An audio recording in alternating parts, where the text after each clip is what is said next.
김대용 장로님, 박은주 권사님 드렸습니다. 하나님 아버지 감사합니다. 이번 주간 10월 특별 새벽기도회로 모이면서 요셉의 삶을 통하여 은혜 받게 해주셔서 감사드립니다. 요셉처럼 진리를 담대하게 말할 수 있는 저희들이 되게 하시고 하나님의 뜻을 온전히 이루어드리는 형통한 저희들이 되게 하시고 하나님의 때들을 기다리며 인내할 수 있는 믿음의 사람이 되게 하여 주시옵소서. 주님, 이 시간 또한 나눔 이목장 헌신으로 수예배를 드리게 하시니 감사합니다. 이 예배 가운데 임하셔서 영광받아 주시옵소서. 남을 윤택하게 하는 자는 자기도 윤택하여 지리라 라고 말씀하셨습니다. 나눔 이목장과 나눔 지역을 축복하여 주시옵소서. 주님께로부터 풍성하게 받은 사랑과 은혜를 이웃들에게 부족함이 없이 넉넉하게 나누는 목장과 지역이 되게 하셔서 다른 사람들을 윤택하게 함으로 자신도 윤택해지는 말씀의 성취를 경험하게 하여 주시옵소서. 이 시간 주님의 제단 위에 귀한 예물을 올려드립니다. 이 예물을 기뻐 받아 주시옵소서. 이 예물이 나누어지고 베풀어지는 곳마다 사랑의 역사가 일어나게 하시고 이 예물을 드린 손길들은 더욱 많은 것으로 주님께 드릴 수 있도록 더 감사한 마음을 허락하여 주시옵소서. 말씀 앞에 머리를 숙입니다. 주여 말씀하여 주시옵소서. 저희들이 듣겠사오니 오늘 예배 자리에 나온 성도들 한 사람 한 사람 만나주시고 말씀하여 주시옵소서. 오늘 주실 말씀을 기대하며 예수님의 이름으로 기도합니다. 아멘. 자, 먼저 5장 1절 2절 먼저 함께 읽으시면서 설교를 시작하도록 하겠습니다. 5장 1절 2절입니다. 같이 한번 읽겠습니다. 시작. 예수께서 무리를 보시고 산에 올라가 앉으시니 제자들이 나온지라 입을 열어 가르쳐 이르시되 아멘. 예수님께서 산에 올라가서 앉으셨고 그리고 가르치셨다고 했습니다. 산에 올라가서 가르친 설교다, 산에 올라가셔서 하신 설교라 해서 이 부분을 우리가 산상설교라고 합니다. 한번 여러분 따라해 보시겠습니까? 산상설교. 다시 한번요. 산상설교. 이 산상설교는 마태복음 5장, 6장, 7장까지 기록되어 있는데 예수님의 가르침의 핵심이라고 할 수가 있습니다. 예수님의 가르침을 요약한 부분이라고 할 수가 있고요, 예수님의 가르침의 핵심이라고 할 수 있는 부분이 바로 이 마태복음 5장부터 7장까지의 산상설교라고 할 수가 있습니다. 19세기 러시아의 3대 문호를 꼽으라 그러면요, 세 사람을 꼽을 수가 있는데 도스토옙스키와 톨스토이와 그리고 투르게네프, 이 세 사람을 꼽을 수가 있는데 여러분, 그 중에서 이 도스토옙스키와 톨스토이가 예수님의 산상설교에 큰 영향을 받았다고 하는 것은 유명합니다.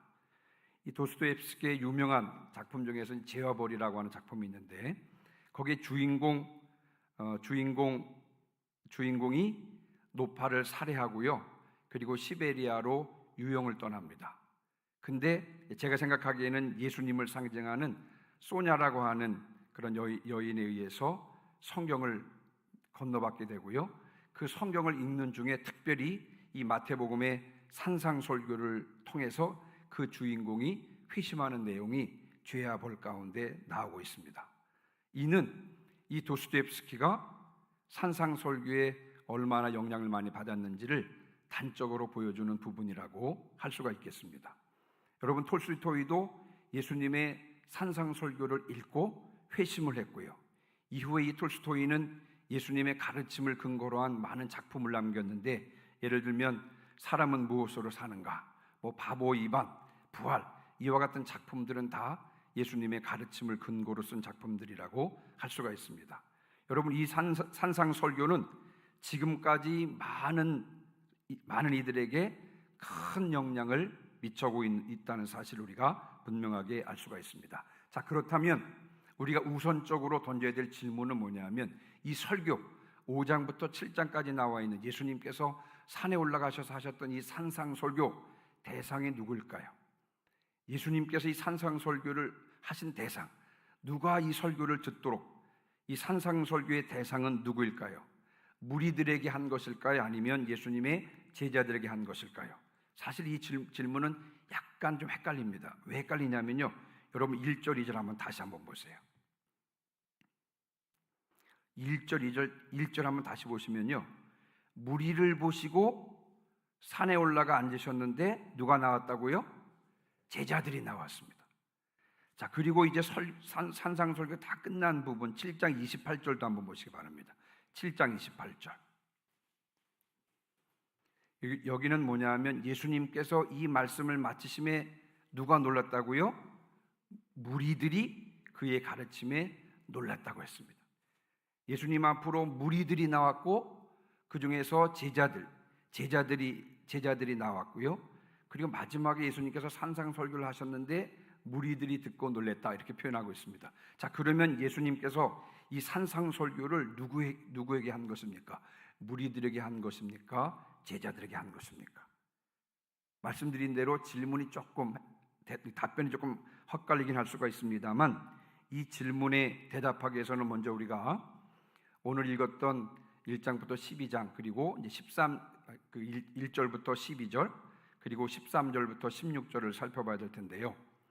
자, 5장 1절부터 12절을 우리가 팔복이라고 부릅니다. 팔복. 왜냐하면 예수님께서 8가지 복을 말씀하시기 때문에 우리가 그 부분을 팔복이라고 합니다.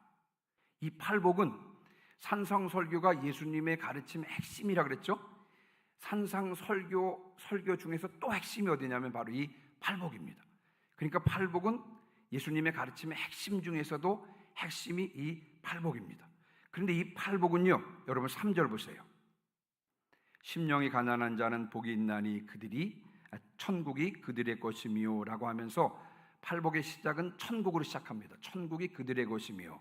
그리고 여러분 10절 보시면 10절 보시면 이제 8번째 복인데요, 의를 위하여 박해를 받은 자는 복이 있나니 천국이 그들의 것임이라. 자, 그러니까 팔복은 천국으로 시작해서 천국으로 끝난다고 할 수가 있습니다. 자, 그러니까 산상설교는 무리들에게 주어진 것이 아니라 천국 백성에게 주어졌다고 하는 것입니다. 마태복음 5장부터 7장까지는 바로 주님을 믿는 주님의 백성들에게 주신 말씀이라고 하는 것이죠. 다시 말하면 오늘 우리들에게 주신 말씀이라고 하는 것입니다.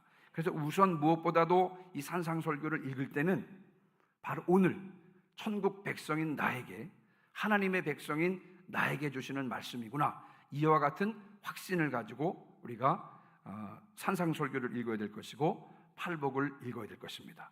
자, 그러면 팔복은요, 천국 백성이 어떤 사람들인지, 이 천국 백성의 신앙 인격에 대해서 말씀하고 있는 것이고요.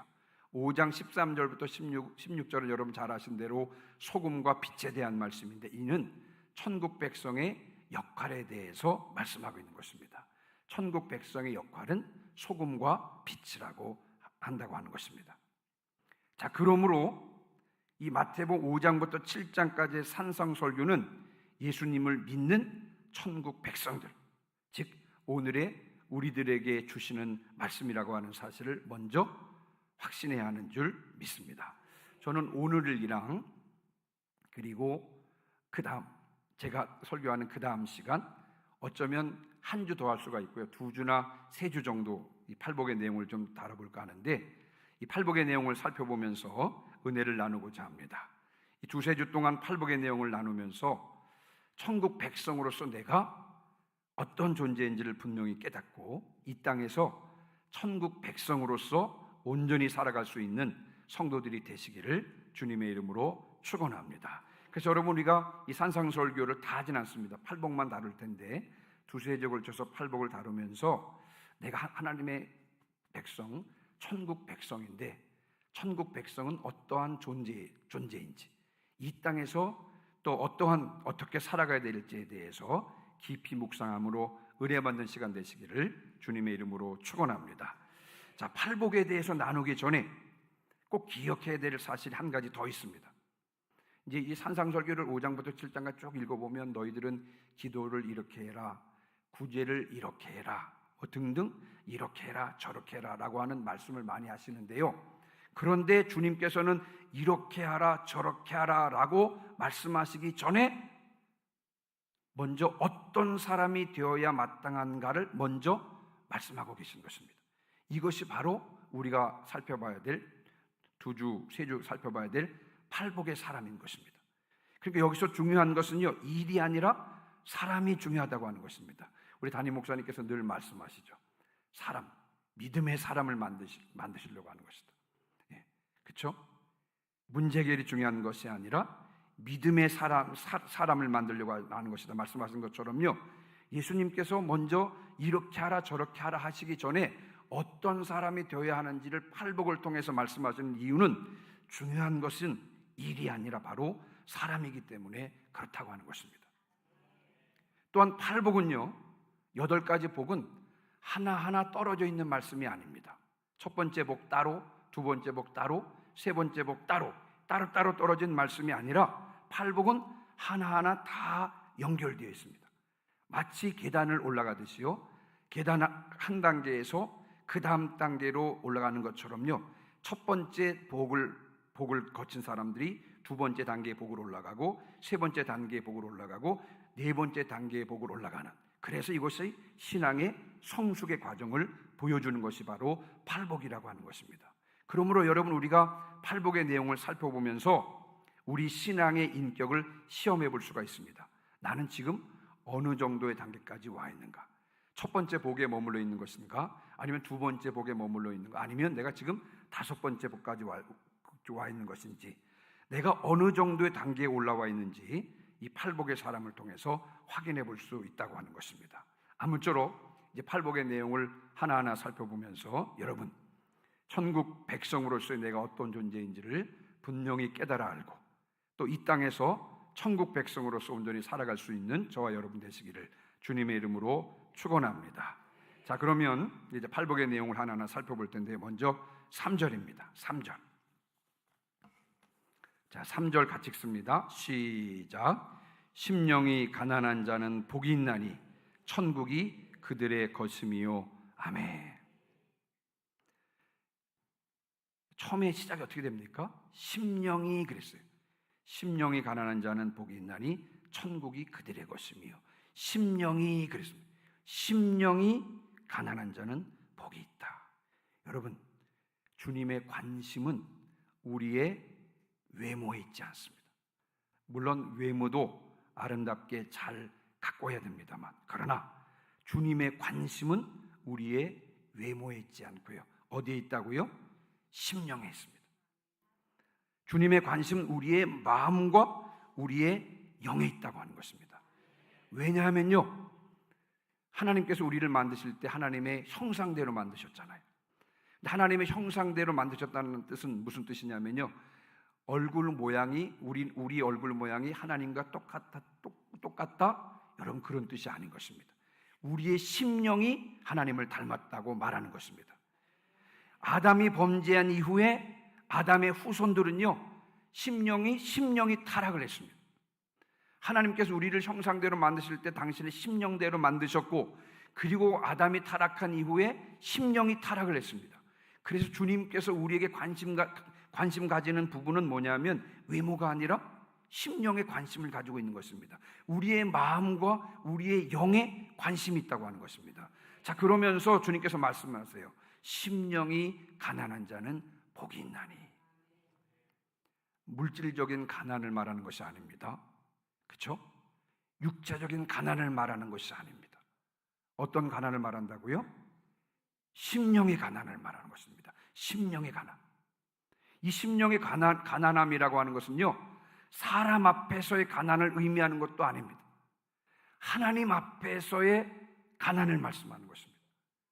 가난하다는 것은 무슨 뜻입니까? 내놓을 것이 아무것도 없는 상태를 말하는 것입니다. 그게 가난하다는 것입니다. 즉, 심령이 가난하다고 하는 것은 무슨 뜻이냐면요, 하나님 앞에서, 사람 앞이 아니고요, 하나님 앞에서 내 자신은 내놓을 것이 아무것도 없는 존재라고 하는 것을 깨닫는 자를 의미하는 것입니다. 하나님 앞에서 내 자신의 힘으로는 결코 구원받을 수 없는 존재가 바로 나야. 하나님 앞에서 결코 내 힘으로 이룰 수 있는 것이 아무것도 없고 오직 하나님의 은혜와 하나님의 긍휼 외에는 기대할 것이 없어 라고 하는 사실을 깨닫는 사람을 가리켜서 심령이 가난한 자다라고 말씀하고 있는 것입니다. 심령의 가난의 예를요, 우리가 누가복음에 나오는 바리새인과 세리의 기도를 통해서 알 수가 있는데, 여러분 누가복음 18장 10절입니다. 자, 같이 한번 읽어보겠습니다. 시작. 두 사람이 기도하러 성전에 올라가니 하나는 바리새인이요 하나는 세리라. 아멘. 두 사람이 성전에 기도하러 올라갔습니다. 한 사람은 누구라고요? 바리새인이고요. 한 사람은 누구라고요? 세리입니다. 근데 이 두 사람의 기도 내용이 다릅니다. 여러분, 바리새인은 어떻게 기도합니까? 11절 12절 같이 한번 읽어볼까요? 시작. 바리새인은 서서 따로 기도하여 이르되 하나님이여, 나는 다른 사람들 곧 토색, 불의, 간음을 하는 자들과 같지 아니하고 이 세리와도 같지 아니함을 감사하나이다. 나는 일에 2번씩 금식하고 또 소득의 11조를 드리나이다 하고. 아멘. 여러분, 바리새인은요 하나님 앞에서 이런저런 자랑을 늘어놓습니다. 바리새인은 하나님 앞에서 심령이 부요했습니다. 자, 그런데 세리는 어떻게 기도합니까? 13절입니다. 13절 같이 읽습니다. 시작. 세리는 멀리 서서 감히 눈을 들어 하늘을 쳐다보지도 못하고 다만 가슴을 치며 이르되 하나님이여 불쌍히 여기소서, 나는 죄인이로소이다 하였느니라. 아멘. 세리는요, 바리새인은 하나님 앞에서 이런저런 자랑을 늘어놓았지만, 그러나 세리는 하나님 앞에서 불쌍히 여겨달라고 말씀을 드립니다. 내가 죄인이라고 고백하면서 나를 불쌍히 여겨달라고 하나님 앞에서 기도하고 있는 것입니다. 여러분, 세리는 하나님 앞에서 심령이 가난했습니다. 심령이 가난한 자는 바로 이와 같이 세리와 같은 자들을 말하는 것입니다. 천국이 그들의 것이며, 주님께서 심령의 가난한 자에 대해서 말씀하시면서 천국이 그들의 것이며 이렇게 말씀하고 있습니다. 아까 말씀드린 대로 여러분, 팔복은요 천국으로 시작해서 천국으로 마친다라고 말씀을 드렸죠. 성경에서 말하는 복은 이 땅의 복이 아니라 천국의 복인 것입니다. 천국의 복. 기도하기 위하여 성전에 올라간 세리처럼 하나님 앞에서 심령이 가난한 자가 되어 천국의 복을 누리는 성도들 되시기를 주님의 이름으로 축원합니다. 여러분들은 세리처럼 주님 앞에 섰을 때 내 자신을 자랑하는 심령의 부요를 하나님 앞에 올려드리는 것이 아니라 세리처럼 나를 불쌍히 여겨달라고, 나는 주님이 아니면 안 된다고, 주님의 은혜와 주님의 긍휼이 아니면 안 된다고, 이런 기도를 올려드리고 있습니까? 그렇다면 여러분들은 천국 백성의 첫 번째 복, 심령의 가난의 복을 받은 줄 믿습니다. 자, 이제 두 번째 복으로 한번 넘어가 보면요, 자, 4절입니다. 자, 4절 같이 읽습니다. 시작.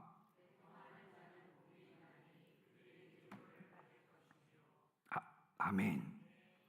애통하는 자는 복이 있다. 애통한다는 말은 무슨 말입니까? 사전을 국어 사전을 찾아보니까 국어사전, 정확히 말하면 국어사전이 아니라 핸드폰에서 찾아봤더니요, 애통한다 그런 말은 몹시 슬퍼하고 가슴 아파한다는 것입니다.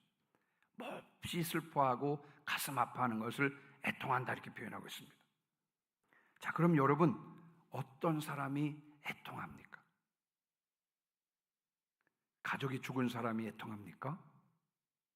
무엇을 잃어버린 사람들이 애통합니까? 어떤 사람이 애통합니까?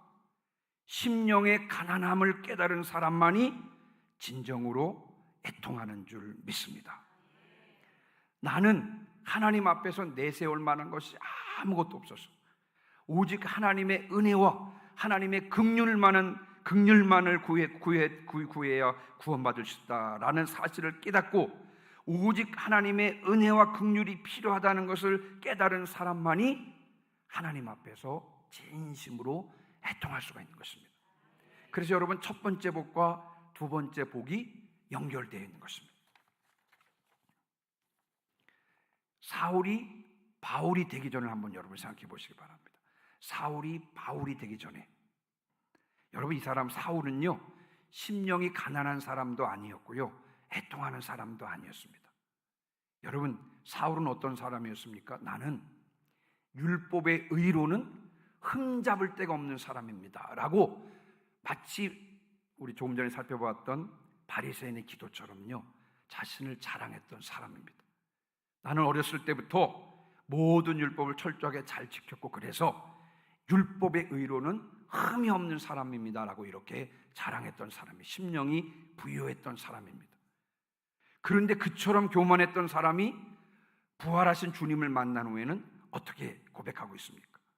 자신을 가리켜서 나는 죄인 중에 죄인입니다, 나는 죄인 중에 괴수입니다 라고 깨어졌고요. 그리고 이렇게 애통을 합니다. 로마서 7장 24절에 보니까 오라, 나는 공고한 사람이로다. 이 사망의 몸에서 누가 나를 건져내랴. 여러분, 자신을 자랑했던 사람인데, 근데 주님을 만난 이후에 심령의 가난을 깨닫게 되니까 애통하게 되는 것입니다. 애통하면서 오라, 나는 공고한 사람이로다. 이 사망의 몸에서 누가 나를 건져내랴 하면서 주님 앞에서 비로소 애통하게 되었던 것입니다. 여러분, 성경은 말씀합니다. 시편 51편 17절 말씀입니다. 같이 읽어볼까요? 시작. 하나님이 구하시는 제사는 상한 심령이라. 하나님이여, 상하고 통회하는 마음을 주께서 멸시하지 아니하시리이다. 아멘. 그래서 여러분, 선지자들은 이렇게 외쳤던 것입니다. 요엘서 2장 12절 13절 같이 읽어보겠습니다. 시작. 여호와의 말씀에 너희는 이제라도 금식하며 울며 애통하고 마음을 다하여 내게로 돌아오라 하셨나니, 너희는 옷을 찢지 말고 마음을 찢고 너희 하나님 여호와께로 돌아올지어다. 아멘. 그래서 여러분, 선지자들이 이렇게 외쳤던 것입니다. 하나님께서는요, 상하고 통회하는 마음을 멸시치 않으신 것입니다. 그래서 선지자들이 그렇게 외쳤던 것입니다. 울며 애통하고 마음을 다하여 내게로 돌아오라. 이렇게 주님께서 선지자들을 통해서 말씀했던 것입니다. 이것이 바로 애통하는 자는 복이 있다라고 하는 의미인 것입니다. 애통하는 자는 복이 있는데 어떤 복을 받는다고요? 그들이 위로를 받을 것입니다. 한번 따라해 보실까요? 그들이 위로를 받을 것이며, 다시요, 그들이 위로를 받을 것이며, 애통하는 자만이 위로를 필요로 합니다. 하나님은 그런 자를 위로해 주시는 것입니다. 하나님께서는요, 애통하는 자에게 위로를 주시는 것입니다. 그런데 주님께서 말씀하시는 그 위로는요, 그 이상의 것입니다. 왜냐하면요, 여러분, 요한복음에서 성령을 가리켜서 성령이 바로 위로자라 라고 말씀하시는 것입니다. 다시 말씀하면 진심으로 애통하는 자에게 위로의 성령이 임하는 줄 믿습니다. 위로의 성령이 임한다고 하는 것은요, 이는 성도들이 누릴 수 있는 최상의 위로인 것입니다. 하나님 앞에서 심령의 가난을 깨닫고 진심으로 애통함으로 성령의 위로를 받는, 성도들이 누릴 수 있는 최상의 위로를 받는 저와 여러분 되시기를 주님의 이름으로 축원합니다. 자, 그래서 첫 번째 복이 심령의 가난함의 복이죠. 심령의 가난함을 깨달은 사람만이 애통할 수가 있다는 것이죠. 그래서 여러분, 첫 번째 복과 두 번째 복이 연결되어 있는 것입니다. 심령의 가난함을 깨달은 자만이 두 번째 단계인 애통의 복, 애통으로 나갈 수 있게 되는 것이죠. 자, 이제 5절입니다. 5절. 오늘은 요까지만 하도록 할 텐데 세 가지만 할 텐데요. 자, 5절입니다. 5절도 같이 읽습니다. 시작. 온유한 자는 복이 있나니 그들이 땅을 기업으로 받을 것이며. 아멘. 온유한 자는 복이 있다 그랬습니다. 여러분, 어떤 사람이 온유한 자입니까? 다 온유하기를 원하시잖아요. 그렇죠? 온유하기를 원하시는데 어떤 사람이 온유한 자입니까? 심령의 가난함을 깨달은 자가 애통해할 때 비로소 그때 온유해질 수 있는 것입니다. 저는 조약돌을 좋아하는데, 조약돌, 하얀색 조약돌. 그럼 수영하러 가면 저는 겨울에 가서도 그냥 하얀 조약돌만 잔뜩 가지고 집에서 쌓아두었는데, 어느 날 그 집에서 1시간 떨어진 도롱수 강에 갔는데, 여러분, 조약돌인데요, 그 이만한 조약돌을 발견했습니다. 제가 어린 나이 이것을 들고는요, 이러고는 땀을 삐질삐질 흘리면서 이걸 가지고 집까지 들고 왔습니다. 조약돌. 그 정도로 조약돌을 좋아했는데, 여러분, 조약돌 잘 아시죠? 크기가 자잘하고 모양이 동글동글한 돌을 조약돌이라 그럽니다. 그런데 여러분 아시는 대로 그 조약돌은요, 처음부터 동글동글하지 않았습니다. 처음에는 뾰족뾰족해서 다치기 쉬운 돌이었습니다. 그런데 오랜 세월을 지나면서 이렇게 저렇게 마모되면서 우리가 지금 보는 그런 동글동글한 돌이 되는 것입니다. 온유와 겸손은요, 심령의 가난함과 애통함을 거치면서 그때 비로소 만들어지는 것입니다. 다시요, 온유함과 겸손함은요, 이 심령의 가난함과 애통함을 거치면서 만들어지는 것입니다.